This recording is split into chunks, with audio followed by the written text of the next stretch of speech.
Olá, meus queridos, boa tarde. Segue aqui, né, o complemento de nossa aula de hoje, não é isso? Onde nós já tivemos os 30 minutos iniciais presencial e agora eu vim aqui com uma questão para vocês. Ficou uma atividade, né, uma terceira questão sem corrigir. Eu vou deixar para corrigir presencial, que é só para a gente identificar qual a direção que o vetor força ele está, né, num determinado campo magnético. E aqui eu trouxe para vocês um exemplo, né, mais um exemplo, na verdade, de um campo magnético onde a gente lança um próton. Eu vou ler a questão aqui para explicar para vocês. Em seguida, a gente, além de calcular o raio, certo? A gente vai calcular o período, certo?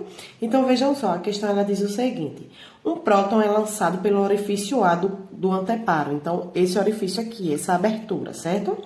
Com velocidade de 6,5 vezes 10 elevado a 5 metros por segundo, perpendicular ao campo magnético uniforme de intensidade 0,6 Tesla.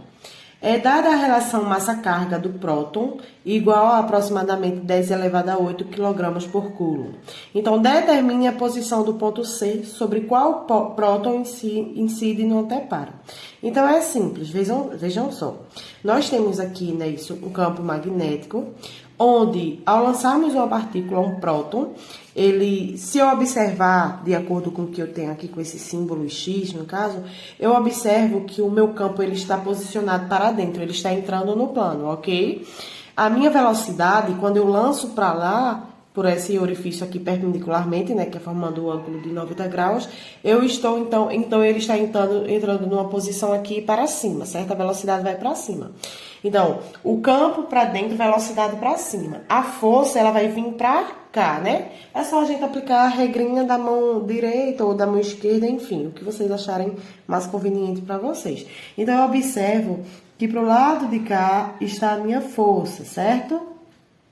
Está a minha força para o lado de cá, nessa posição aqui, certo? Para o lado de cá. Então, a trajetória será mais ou menos essa aqui, tá? Desse próton que vai ser lançado. A gente sabe que a força que vai resultar aqui vai ser a força centrípeta, não é isso? Então, ele vai vir, ele entra reto e automaticamente ele vai tomando o formato circular, ok? Então, feito isso, eu já identifiquei, né? Para onde vai a minha força. Feito isso, ele quer o quê? Ele quer saber a posição do ponto C, tá? Sobre o qual o próton incide no anteparo. Então, vejam só, a gente vai calcular, na verdade, o raio, a gente vai descobrir o raio, né? Digamos que ele faz esse movimento aqui, circular. Então, para determinar o centro desse círculo, seria aproximadamente aqui, onde eu tenho um raio, onde eu tenho outro raio. Que seria o quê? Nós teríamos, na verdade, 2 π-raios, não é isso? Sendo que nós vamos descobrir isso aqui, o valor do raio, feito nessa trajetória aqui.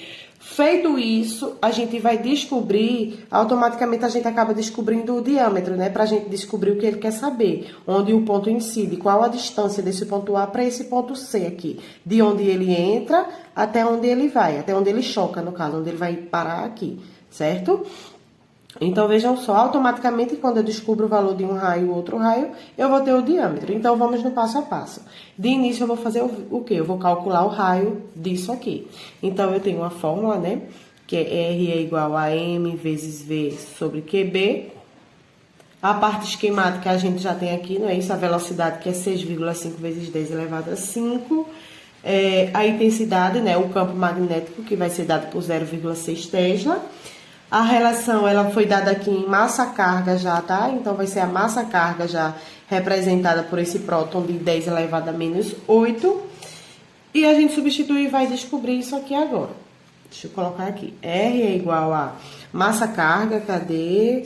A massa-carga desse próton, ele vai ser igual a 10 elevado a menos 8, vezes a velocidade, que foi dada em 6,5 vezes 10 elevado a 5. Tudo isso sobre... Observem que a massa-carga foi dada junto aqui, certo? Ela foi dada junto aqui. Então, aqui eu vou substituir só o quê? O campo, não é isso? A intensidade do campo, que no caso vai ser 0,6 Tesla, ok?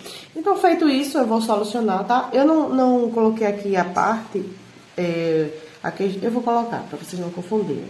Então, eu tenho a massa carga, que foi dada por... Cadê, meu Deus? A massa carga que foi dada por 10 elevado a menos 8 quilogramas por coulomb. A minha intensidade, né, isso, que vai ser o meu campo, foi dado por 0,6 Tesla.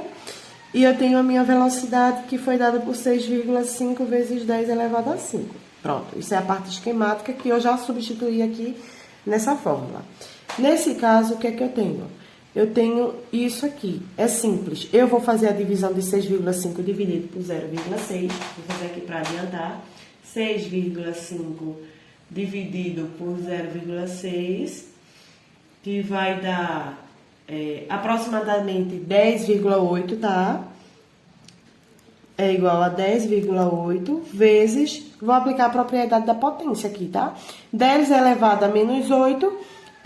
vezes 10 elevado a 5. Então, o produto de potência de bases iguais, eu repito a base. E somos expoentes. Menos 8 mais 5, menos 3. Menos 3, certo? Isso daqui, eu já descobri o raio. O valor do raio, certo? Dessa trajetória aqui, ok? Então, só o que é que ele quer saber? Ele quer saber a distância aqui, tá? Que incide quando ele parte daqui para o ponto C. Então, é simples, ó. A distância de A para C é igual ao diâmetro, né? Isso que vai ser igual a 2 vezes R.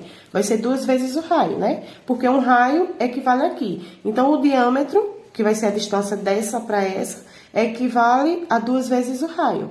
Então, é simples. A distância de A para C é igual a 2 vezes isso aqui, ó, gente. Isso que a gente encontrou. 2 vezes 10,8 vezes 10 elevado a menos 3. Então, a gente multiplica isso, tá? 2 vezes 10,8 vezes 10 elevado a menos 3. Deixa eu ver aqui. Só um momentinho. Pronto, que vai dar aproximadamente 21,6 vezes 10 elevado a menos 3 metros. Essa é a distância desse diâmetro, tá? Essa vai ser a distância que vai existir de quando ele parte aqui, de quando ela entra nesse orifício e quando ele incide aqui no ponto C. Então, isso é a distância de A para C, ou seja, digamos que seja o diâmetro, certo? Aí agora, a partir dessa mesma questão, vou usar essa mesma questão para a gente calcular o período. O que seria o período, gente? É o que eu já falei anteriormente. O período, ele, enquanto o raio, ele representa a distância, tá? A distância de um raio. O período, ele vai identificar o tempo que ele leva para fazer a trajetória. No caso, o tempo para fazer a trajetória da circunferência completa.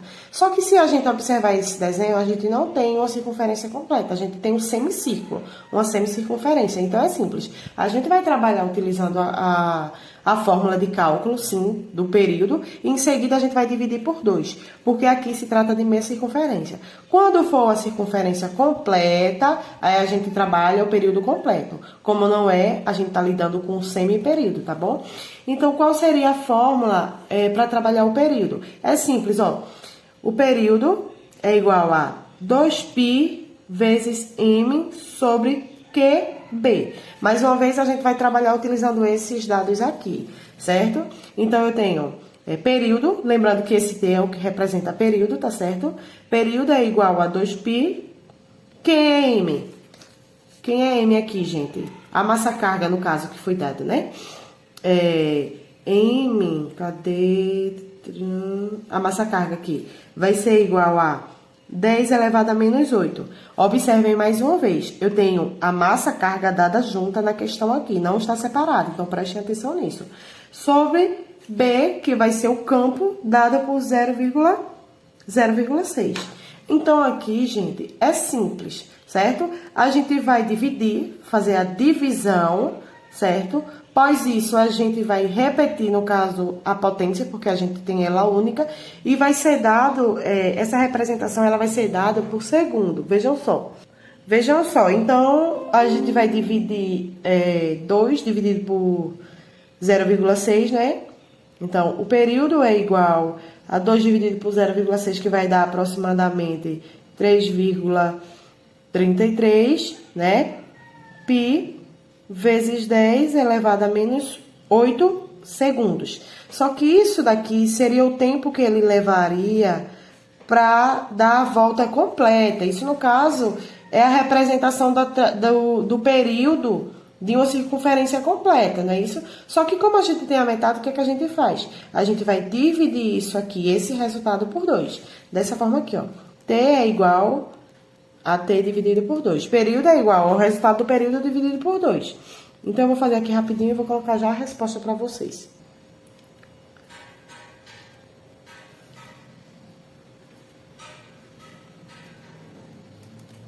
Então, o período ele vai dar aproximadamente, né? Quando a gente dividir isso aqui, 3,33 por 2, ele vai dar aproximadamente 1,6, certo? 1,6 pi vezes 10 elevado a menos 8 segundos.